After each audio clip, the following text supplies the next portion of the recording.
Welcome back. 10 മുതൽ 20% ഡിപ്രഷനുള്ള ആൾക്കാര് ഭാവിയിൽ സൂയിസൈഡ് ടെൻഡൻസി ഉണ്ട്. പൊതുവെ 15 മുതൽ 29 വരെയുള്ള പ്രായക്കാർക്കാണ് ഈ സൂയിസൈഡ് റേറ്റ് കൂടുതലായിട്ട് വരുന്നത്. സൂയിസൈഡ് ടെൻഡൻസിയും ഈ ഡിപ്രഷനിലോട്ട് വഴുതി വീഴുന്നതും വിഷാദ രോഗത്തിലോട്ട് വഴുതി വീഴുന്നതും. അപ്പം നിങ്ങൾക്ക് ഈ വിഷാദ രോഗം ഉണ്ടോ, അതെങ്ങനെ മാറ്റാമെന്ന് നമ്മൾ പെട്ടെന്ന് തന്നെ പറയുന്നതായിരിക്കും. ചാനൽ സബ്സ്ക്രൈബ് ചെയ്തേക്കാം. ആദ്യം തന്നെ നമ്മൾ പണ്ട് ചെയ്തുകൊണ്ടിരുന്ന കാര്യങ്ങൾ, നമുക്ക് സന്തോഷമായിട്ടിരുന്ന കാര്യങ്ങൾ, നമ്മൾക്ക് എപ്പോഴും ഒരു ഊർജ്ജം തന്നുകൊണ്ടിരുന്ന ഒരു കാര്യം നമുക്ക് ഇന്ന് ചെയ്യുന്ന സമയത്ത് പ്രത്യേകിച്ച് ഒന്നും തോന്നില്ല, ഒരു ഇമോഷൻ ഇല്ല, എന്തിനു വേണ്ടി ചെയ്യുന്നു ആ ഒരു അവസ്ഥ നമുക്ക് തോന്നും. പിന്നെ രണ്ടാമതായിട്ട് വരുന്ന മടിയാണ്.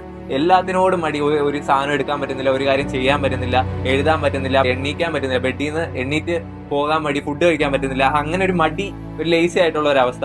നമ്മൾ ചെയ്യുന്ന എല്ലാ കാര്യത്തിനും ഒരു സ്ലോ പ്രോസസ്സിങ്, ഭയങ്കര പതിയെ ഒരു കടയിൽ പോകാൻ പറഞ്ഞാലും ഒരു കാര്യം ചെയ്യാൻ പറഞ്ഞാലും പതിയെ ആടി തൂങ്ങി നിൽക്കുന്ന ഒരവസ്ഥ. അതെല്ലാം ഡിപ്രഷന്റെ ആണ്. പിന്നെ നമുക്ക് ഷുഗർ അമിതമായിട്ട് കൺസ്യൂം, ഫുഡ് അധികമായിട്ട് കൺസ്യൂം ചെയ്യുന്ന സമയത്ത്, ഡയറി പ്രൊഡക്ട്സ് അധികമായിട്ട്, ഐസ്ക്രീം, അങ്ങനത്തെ കാര്യങ്ങളെല്ലാം നമ്മൾ അധികമായിട്ട് കൺസ്യൂം ചെയ്യുന്ന സമയത്ത് നമുക്ക് ഡിപ്രഷനിലോട്ട് പോകാൻ ചാൻസ് ഉണ്ട്. ഇതെന്ന് പറഞ്ഞാൽ നമ്മുടെ ബ്രെയിനിലുള്ള സെറട്ടോണിൻ എന്ന് പറയുന്ന ന്യൂട്രോ ട്രാൻസ്മിറ്ററിന്റെ ഒരു അഭാവം മൂലമാണ് ശരിക്കും നമുക്ക് ഈ ഡിപ്രഷൻ ഉണ്ടാകുന്നത്. ഉറക്കമില്ലായ്മയും ഇതെല്ലാം ഒരു കാര്യമാണ്. അപ്പൊ നമ്മൾ ഇതെങ്ങനെ മാറ്റിയെടുക്കാമെന്ന് പറയുന്നതായിരിക്കും. അപ്പം നമ്മൾ ആദ്യം തന്നെ രാവിലെ എണ്ണീറ്റ് നമ്മുടെ മടിയെല്ലാം മാറ്റി നമുക്ക് പുതിയൊരാളായിട്ട് ജീവിക്കണം, പുതിയൊരു ഭാവി ഉണ്ടാക്കണം. നമ്മൾ ഇങ്ങനെ കിടന്നു കഴിഞ്ഞാൽ nothing will going to happen. അപ്പം നമ്മൾ രാവിലെ തന്നെ എണീക്കണം, സൺലൈറ്റ് നല്ല രീതിക്ക് തന്നെ കൊള്ളുക. പൊതുവെ വീട്ടുകാരോടാണേലും അല്ലെ കൂട്ടുകാരോടാണേലും അല്ലെ പുതിയ സ്ഥലത്തിലോട്ട് പോയി ആൾക്കാരോട് സംസാരിക്കാനാണേലും നിങ്ങൾ തുടങ്ങണം. പതിയെ.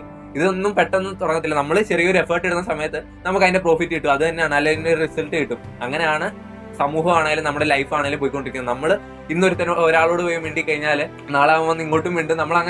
നമ്മൾ ഓരോ ദിവസവും നമ്മളങ്ങനെ കമ്പനി ബിൽഡ് ചെയ്ത് നമ്മുടെ ഒരു ബേസ് നമ്മൾ സത്യം പറഞ്ഞാൽ ക്രിയേറ്റ്. പിന്നെ എന്ന് പറഞ്ഞാൽ എപ്പോഴും അത്യാവശ്യം ബിസി ആയിട്ടിരിക്കുക. നമ്മൾ ഉറങ്ങുന്ന സമയത്ത് മാത്രം ഉറങ്ങുക, ബാക്കിയുള്ള സമയത്തെല്ലാം വർക്ക് ചെയ്യുക എന്ന് പറഞ്ഞാൽ നമ്മളെ ബ്രെയിൻ ഡം ചെയ്യുന്ന തരത്തിലുള്ള വർക്ക് ചെയ്യണമെന്ന് ഒരു നിർബന്ധമില്ല. നിങ്ങൾ ഇഷ്ടപ്പെട്ട എന്ത് കാര്യം ചെയ്യുന്നു, പടം വരയ്ക്കുന്ന ആയിക്കോട്ടെ, ആൾക്കാരോട് സംസാരിക്കുന്നതായിക്കോട്ടെ, നീന്തുന്നതായിക്കോട്ടെ, അങ്ങനെ പല കാര്യങ്ങളും നിങ്ങൾക്ക് സ്വയം സന്തോഷം എന്ത് കാര്യം ആയിക്കോട്ടെ നിങ്ങൾക്ക് ചെയ്യാൻ പറ്റുമെങ്കിൽ അത് നിങ്ങളുടെ ഡിപ്രഷനിലോട്ട് വഴുതി വരുന്നതിൽ നിന്ന് നിങ്ങളെ തടയും.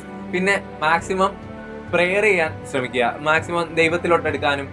നമുക്ക് എപ്പോഴും ആരെങ്കിലും നമുക്ക് പറയാൻ ഒരാളുണ്ടെങ്കിൽ നമ്മുടെ ലൈഫ് എപ്പോഴും ഒരു ഹാപ്പി ആയിരിക്കും. അപ്പം ഈ വീഡിയോ നിങ്ങൾക്ക് ഇഷ്ടമായെങ്കിൽ ചാനൽ സബ്സ്ക്രൈബ് ചെയ്യുന്നവരെ കൺസിഡർ ചെയ്യുക. അടുത്തൊരു വീഡിയോ കാണുന്നവരെ പോയി.